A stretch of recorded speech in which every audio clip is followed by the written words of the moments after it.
বাচ্চাদের খুশিতে পুরো বাড়ি খুশি হয়ে থাকে সব সময়।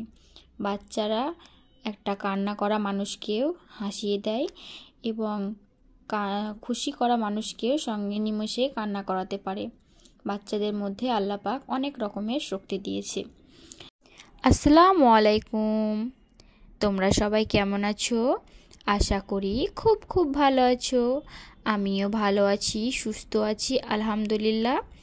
আবারও চলে এসেছি আমি দুষ্টু মিষ্টি, আমার দুষ্টু মিষ্টি লাইফের ভিডিও তোমাদের সঙ্গে শেয়ার করতে। আবারও চলে এসেছি নতুন একটা দিন, নতুন একটা ভিডিও, নতুন একটা গল্প, নতুন একটা কাহিনী তোমাদের সঙ্গে শেয়ার করতে। সকালবেলায় ঘুম থেকে উঠেই প্রত্যেক দিন আমি যেটা করি, দুধটা গরম করে রাখি আর আমার জন্য চা তৈরি করি। এখন আমার চা খাওয়া দেখে আমার মেয়েও প্রায় চা খেতে চাইছে, তো ওর জন্য চা ডিম সেদ্ধ করে নিলাম। মা মেয়ে মিলিয়ে একটি চা বিস্কিট খেয়ে নিব, তারপরে ভাবছি একটু চিতই পিঠে তৈরি করব। তো আমি চিতই পিঠেটা তোমাদের সঙ্গে আর শেয়ার করলাম না। চা বিস্কিটটা খেয়ে নিয়ে একদম সরাসরি আমার স্পেশাল রান্নার মধ্যে চলে গেলাম। এই যে দেখছো, আজকে আমি রান্না করেছি বাঁধাকপি, টমেটো, গরুর মাংস, মটর ছিমি আর এর সঙ্গে দেওয়া আছে পনির। কেউ কি তোমরা এরকম কোনো দিন রেসিপি খেয়েছো? খেয়ে থাকলে অবশ্যই কমেন্ট করে জানাবে যদি কেমন লাগে। আমাকে তো মাশাআল্লাহ আলহামদুলিল্লাহ খুব খুব খুব টেস্টি হয়েছিল। পনির এবং গরুর মাংস একসঙ্গে এই প্রথমবার আমি খেলাম, জীবনে যেটা খাইনি। আমি খাওয়া দাওয়ার পরে এই ভয়েসটা দিচ্ছি, তোমরাও ইনশাআল্লাহ ট্রাই করে দেখতে পারো, খুব ভালো লাগবে, খুব সুস্বাদু লাগবে। তোমরা যদি বলো তো আমি নেক্সট টাইম এই রেসিপিটা শেয়ার করব। তো আজকে সাদা ভাত করেছিলাম, তো শাশুড়ি মা পোলাও দিয়ে গেলেন।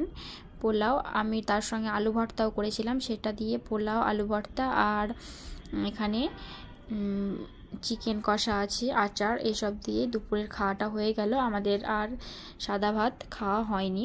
তো যে সবজিটা করেছিলাম রাত্রেবেলায় খেয়েছি রুটি দিয়ে, মাশাআল্লাহ খুব সুস্বাদু লেগেছিল। আমার মেয়ে বায়না করছিল ডিমের পোঁচ খাবে, তো ওর জন্য তার সঙ্গে আমিও খাবো ভেবে দুজনের জন্য করে নিলাম। এটা অবশ্য একটু দুপুর না, বিকেলের দিকে হালকা হালকা রৌদ্র ছিল তখন।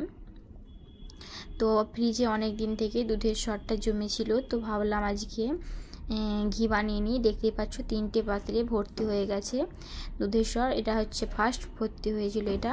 তো অনেক শক্ত ছিল, সেটাকে আমি ছুরি দিয়ে কেটে রেখেছিলাম। তারপরে একটু নরম হওয়ার পরে আমি এটাকে ব্লেন্ডারে করে নিলাম।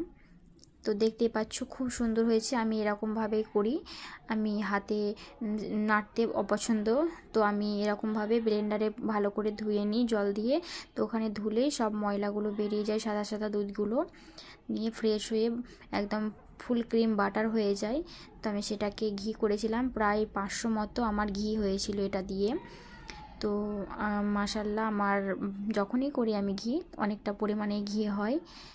আমি কখনো কেনা ঘি খাই না, সব সময় আমি ঘরে তৈরি করেই ঘিটা নিই। আমার অবশ্য দুধ অনেকটাই কেনা হয়, বাচ্চা মেয়ে আছে, তো আমি দুধের সর একটু করে তুলে রাখি, মানে একবার যেটা গরম করে ফার্স্ট সেটাই তুলে রাখি। বারবার আমি দুধের সর তুলি না, দুধের যেহেতু ভিটামিনটা চলে যাবে, আর অনেক সময় তোলাও হয় না, খাওয়া হয়ে যায়। আমি ঘিটা তোমাদের সঙ্গে শেয়ার করতে পারলাম না। আমি যখন ঘিটা তৈরি করছিলাম তখন আমার লাইভ ভিডিও চলছিল, তো তখন আমি আর ভিডিওটা ক্লিপটা নিতে পারিনি। তো এতক্ষণ পর্যন্ত যে সকল বন্ধুরা আমার সঙ্গে আছো, প্লিজ যদি ভিডিওটা ভালো লেগে থাকে তো একটা লাইক দিয়ে দেবে। আর নতুন বন্ধু হয়ে থাকো, আমার লাইফস্টাইল ভিডিও তোমাদেরকে ভালো লাগে, তাহলে আমার চ্যানেলটাকে সাবস্ক্রাইব করে পাশে থাকতে পারো। আমার সকল বন্ধুদের জন্য অসংখ্য ধন্যবাদ এবং অনেক অনেক ভালোবাসা, যারা এই কাজটা আগে থেকেই করে রেখেছো। যদি পারো তাহলে একটা শেয়ার করে দেবে। এর জন্য একটা ফ্রিজে চকলেট রেখেছিলাম, দেখতে থাকো। দোয়েল, একবার ফ্রিজটা খুলে দেখো কি আছে, দেখো।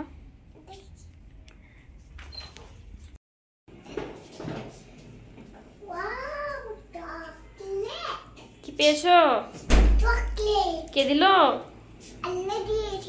আল্লাহ দিয়েছে তোমার জন্য। তো খুশি হও। Allah thank you. আল্লাহকে কি বলতে চাও তুমি? আমি thank you. Thank you. Allah তোমাকে চকলেট দিয়েছে, ফ্রিজে চকলেট আল্লাহ রেখেছে।